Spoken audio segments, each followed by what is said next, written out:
Le Sud-Soudan, un score loin de refléter la physionomie de cette rencontre, dominée de bout en bout par les Lions pour fêter d'ailleurs la 100e sélection de Sadio Mané, auteur d'un doublé dans cette rencontre. Nous suivons ce compte-rendu de Cheikh Sadibou Diarra et on fait le débrief sur ce plateau.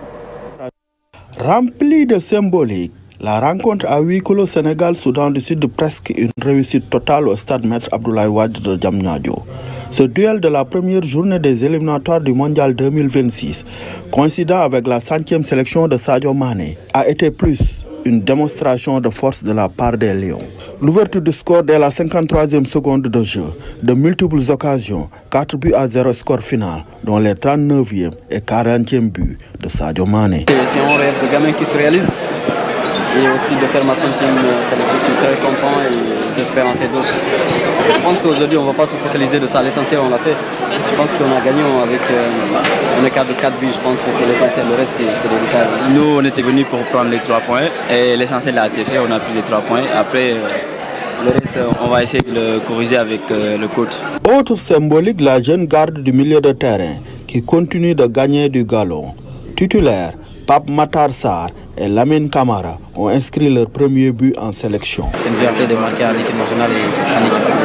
Et voilà, en ce moment, maintenant c'est à moi de garder les pieds sur terre, c'est ça que rien n'est encore fait, et de continuer à bosser. Et Inch'Allah, pourquoi pas aller très loin. Je l'attendais depuis, mais pour moi c'est venu au bon moment. Dommage qu'il n'y avait pas de public. Mais franchement, je suis content et j'espère marquer d'autres buts. Pape, ça fait quand même depuis un bon bout de temps qu'il est là, depuis quelques temps il s'installe, mais ça coïncide aussi aux performances qu'il fait aussi avec son club Tottenham. Donc forcément, il prend un peu plus d'envergure.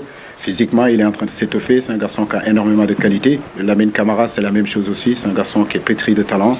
Comme je l'ai dit, aujourd'hui, on a voulu le mettre, on l'a vu, il est capable de faire de très bonnes choses, il a marqué un but.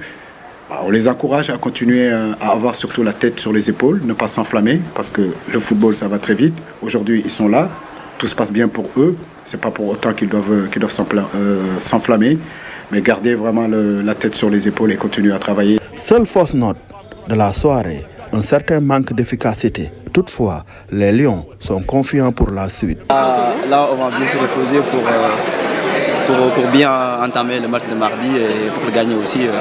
C'est bien de faire les 6 points et retourner dans le Écoute, si possible gagner tous les matchs et après on verra ce qui va se passer. On sait qu'il y aura d'autres matchs qui vont être très compliqués, mais c'est tout à fait normal.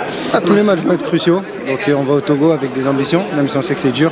Ils vont se battre, mais il va falloir faire le travail et prendre les 3 points. Le Sénégal va rencontrer le Togo à Lomé ce mardi, lors de la 2e journée des éliminatoires du Mondial 2026, groupe B. Un duel entre 2 sélections victorieuses qui à coup sûr sera plus disputé.